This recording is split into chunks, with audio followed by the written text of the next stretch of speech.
แอปเลขรถอยู่ประเทศไทยเพิ่นเฮ็ดได้แนวใดพ่อแม่พี่น้องสวัสดีพ่อแม่พี่น้องป้องปายเบิดทุกคนเนาะมื้อนี้บ่พรสิมาเล่าพ่อแม่พี่น้องเล่าเรื่องมื้อบ่พรไปตลาดนะพ่อแม่พี่น้องป๊าตุ เกิดมาชีวิตนี่บ่พรก็เคยเห็นเนาะบ่เคยเห็นอยู่บ้านอยู่ช่องบ่พรบ่เคยมีจักเทื่อแบบนี้พ่อแม่พี่น้องเอ้ยอยู่ประเทศไทยแบบนี้ก็มีเนาะพ่อแม่พี่น้องเนาะการที่เฮาสิไปไสนี่อยู่ประเทศไทยเนาะบ่จำเป็นต้องไปย่างหารถหรือว่าไปย่างแบบโบกรถอยู่ถนนหนทางแล้วเนาะพ่อแม่พี่น้องประเทศไทยนี่มันพัฒนาระดับแบบว่าก้าวกระโดดแฮงเนาะพ่อแม่พี่น้องเกิดมาบ่พรก็เคยเห็นจักเทื่ออยู่บ้านบ่พรแบบบ่มีแบบนี้เด้อพ่อแม่พี่น้องอยู่บ้านบ่พรบ่มีแบบนี้เนาะโอ้บ่พรสิให้เบิ่งเนาะนี่เห็นบ่พ่อแม่พี่น้องนี่แอปเลขรถเกิดมาบ่พรก็เคยเห็นอยู่ประเทศไทยเนาะคือว่าบ่พรก็บ่เคยไปไสประเทศบ่พรบ่มีเนาะทุกคนแอปเลขรถอยู่ประเทศไทยเพิ่นเฮ็ดได้แนวใดพ่อแม่พี่น้องเอ้ยบ่พรน่ะเนาะตั้งให้พ่อแม่พี่น้องเอ้ยเนาะเอ้ยเพิ่นตั้งให้บ่พรป๊าตุบ่พรว่าบ่เชื่อเนาะนะครับบ่พรบ่เชื่อว่ามันมีรถแล่นมารับเนาะพ่อแม่พี่น้องบ่พรบ่เชื่อบ่พรก็พิสูจน์เบิ่งเนาะเอ้ยเพิ่นก็บอกว่ามาแม้ข้อยสิตั้งให้ว่าซั่นคันเจ้าอยากไปไสนี่เจ้ากดหม้องเจ้าสิไปนี่มันแล่นมารับอยู่หน้าบ้านอยู่หน้าห้องโลดเนาะเออบ่พรก็เลยลองเลขไปเบิ่งมื้อบ่พรไปตลาดนะมันก็แล่นมาจอดอยู่หน้าห้องบ่พรโลดพ่อแม่พี่น้องเอ้ยประเทศไทยเพิ่นเฮ็ดได้แนวใดเนาะกดให้รถแล่นมารับอยู่หน้าห้อง เปาโตเทคโนโลยีอยู่ประเทศไทยนี่แบบว่าไปไกลไปไวขนาดเนาะพ่อแม่พี่น้องเนาะป๊าโตบ่พรก็เหลือเชื่อแรงอีหลีบ่แพงนะพ่อแม่พี่น้องเอ้ยถ้าชำไปตลาดใกล้ๆนี่บ่แพงเนาะ20-30บาทก็พอไปอยู่ได้พ่อแม่พี่น้องเอ้ยบ่พรว่ามันก็สะดวกสบายแล้วก็ให้ความปลอดภัยเพราะว่ามันมีข้อมูลเนาะพ่อแม่พี่น้องมีข้อมูลอยู่ในโปรแกรมนี่เนาะว่าคนที่มารับนี่เป็นไผเนาะพ่อแม่พี่น้องก็สร้างความปลอดภัยให้เฮาขึ้นไประดับหนึ่งอีกเนาะพ่อแม่พี่น้องนี่ประเทศไทยเพิ่นพัฒนาเทคโนโลยีทุกอย่างนี่เพิ่นพัฒนาเนาะบ่พรก็บ่เคยฮู้บ่เคยเห็นเนาะหาก็มาเห็นอยู่ประเทศไทยนี่แหละรถแล่นมารับอยู่หน้าห้องพ่อแม่พี่น้องเอ้ยอยู่บ้านบ่พรน่ะวินก็ยังบ่มีเด้พ่อแม่พี่น้องเอ้ยวินขับหยังอยู่ประเทศลาวยังบ่มีเด้อพ่อแม่พี่น้องเนาะมีแต่เป็นสามล้อเนาะสามล้อคือแบบประเทศไทยที่เพิ่นขับให้ชาวต่างชาตินั่งเนาะ อยู่ประเทศลาวเนี่ยมีเฉพาะในตัวเมืองอยู่ในเมืองหลวงเมืองหยังน่ะมีเนาะพ่อแม่พี่น้องเนาะอ่าบ่พรเคยเห็นอยู่ประเทศไทยเนี่ยแปลกใจแฮงพ่อแม่พี่น้องเอ้ยเนาะและนี่ก็มีเนาะเพิ่นสร้างโปรแกรมขึ้นมาแนวใดเนาะทุกคนเอาโหลดเข้ามาในแอปเนาะให้คนกดให้คนจิ้มแล้วระบุมีราคาแจ้งอีกพ่อแม่พี่น้องเพิ่นก็บ่โกงเฮาอีกได้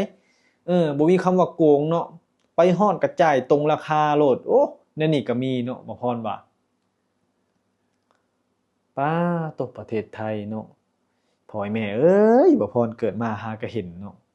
แอปเลขรถเนาะแล้วก็มันสิแจ้งอีกว่าสิมาฮอดจักนาทีได้ให้เฮารอว่าว่ารอกรุณารออีก4นาทีว่าซั่นเออบัดตอนกลับบัดนี้ตอนกลับมานี่เลขเนาะเขาก็โทรหาเลยว่าอยู่ตรงไหนครับว่าซั่นเออนี่เนาะความสะดวกสบายของประเทศไทยเนาะน่าทึ่งอีหลีว่ะบ่น่าเชื่อว่าสิมีแบบนี้เนาะพ่อแม่พี่น้องเนาะคนไทยนี่สบายแรงเนาะพ่อแม่พี่น้องเนาะโอ้สบายแล้วก็พัฒนา รถก็ยังบ่จำเป็นต้องไปย่างหารถบัดนี้รถแล่นมาหาเอง เกิดมาบ่พรก็เพิ่งตกใจแล้วก็แบบบ้ามีแนวนี้นำบ่เอ้ยว่าซั่นเอ้ยเพิ่นว่าให้อยู่ประเทศไทยนี่เพิ่นมีเบิดได้น้องเอ้ยเออมันบ่คือบ้านเกิดเมืองนอนเฮาใดสิไปไสก็ยากไปไสก็แล่นหารถหาล่างเนาะอยู่ไทยนี่รถแล่นมาหาเองว่าซั่นข้อยก็งงเนาะนี่นะเฉพาะคนไทยจึงว่าประเทศไทยมันคนระดับกับประเทศเพื่อนบ้านเนาะประเทศเพื่อนบ้านตามประเทศไทยบ่ทันนะพี่น้องขนาดรถยังแล่นมารับคนเนาะกดเข้าไปได้นี่นะพ่อแม่พี่น้องเอ้ยเออมีรถโมซอกโมซอไซค์รถเก๋งเนาะบอกราคาว่านั่งได้จักคนนี่ราคาเท่านั้นเท่านี้จักบาทสิไปไสราคาแจ้งเนาะเฮาบ่พอใจเฮาก็บ่ไปนี่ฮะแบบนี้มันก็สบายแล้วเนาะพ่อแม่พี่น้องเนาะว่าสิไปหันไปนี่ก็เสิร์ชเบิ่งโอ้จักบาทเนาะมันก็พอไปเด้พ่อแม่พี่น้องแพงเฮาก็บ่ไปเนาะบ่แม่นว่าสินั่งงื้องะๆไปแล้วเขาสิโต๊ะเฮาว่าเอ้ยเท่านั้นเท่านี้นะครับน้องบ่มีได้เนาะประเทศไทยบ่มีแนวนี้เนาะโกงกันกับแทบสิบ่มี2มาเนาะเทคโนโลยีที่ประเทศไทยเพิ่นนำมาพัฒนาแล้วก็สร้างความมั่นใจเพื่อบ่ให้มีคนคิดโกงเฮาได้อีกเนาะเพราะว่าราคารถมันก็แจ้งบอกเด้พ่อแม่พี่น้องเอ้ยนี่มีรถรับส่งพัสดุมอเตอร์ไซค์ว่าส่งพัสดุกระบะก็มีเนาะพ่อแม่พี่น้องประเทศไทยประเทศลาวบ่พรยังบ่เห็นรถส่งของเนาะบ่พรค้างก็มาเห็นอยู่ประเทศไทยเนาะมีทั้งรถแล่นมารับคนเนาะชื่อหยังก็แล่นมาส่งก็มีเขาเว้าแม่นบ่พ่อพี่น้องถ้าว่าชื่อของอยู่ของกินนี่ก็ได้เนาะเพิ่นว่ามีแอปอีกแอปหนึ่งเนาะแต่ว่าบ่พรคือสิเฮ็ดบ่เป็นบ่พรก็เลยว่าโอ๊ยบ่เจ้าบ่ตั้งบ่ต้องติดตั้งให้บ่พรดอกเอ้ยเอาเฉพาะรถแล่นมารับนี่บ่พรก็เผื่อสิเป็นก็ทึกเห็นแล้วเห็นอีกนี่รถแล่นมารับอยู่หน้าห้องพ่อแม่พี่น้อง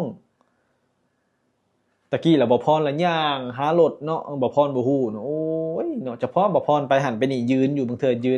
ข้างทางพ่อแม่พี่น้องเนาะแปลว่าอยู่ตามกรุงเทพเนาะหน้าตึกเนี่ยอยู่ๆมีรถปื๊ดมาเอาบ่พรก็คิดว่าแฟนหรือว่าแฟนนี่ยังเข้ามาหับเนาะบ่แม่นเนาะแสดงว่าเป็นแอปรถแล่นในแอปนี่เนาะแล่นมาหับเนาะบางคนแบบเขาแจ้งแล้วมันแล่นมาหับนะบ่พรก็งงว่าบางคนแบบแล่นมาปื๊ดมาก็รับคนไปอะบ่พรเห็นหลายบ่พรก็งงเนาะมื้อนี้บ่พรสิไปตลาดมื้อนั้นแล้วว่าบ่พรว่าสิย่างออกไปนั่งรถนั่งหยังแล้วว่าสิตั้งแอปตั้งนี่ให้รถมันแล่นมาหาน้องโลดว่าซั่นบ่พรก็บ่เชื่อใดเนาะเพราะว่าอยู่บ้านบ่พรมันบ่มีเนาะทุกคนบ้านบ่พรมีแต่รถโดยสารแล่นตามถนนหนทางเนาะก็ยืนรอโดนเติบพ่อแม่พี่น้องเผื่อมันสิมาเนาะ มาเห็นอยู่ไทยรถแล่นมารับคนเนาะแล่นเข้ามาฮอดชอยพี่ทุกคนเอ้ยเฮาบ่จำเป็นต้องออกไปท่าอยู่ถนนใหญ่เด้ออยู่ประเทศไทยเนาะป๊าตัวรถแล่นเข้ามารับอยู่หน้าซอยอยู่หน้าตึกโลดเนาะแบบนี้ก็มีเนาะพ่อแม่พี่น้องโลดเซอร์ประเทศไทยแฮงเนาะ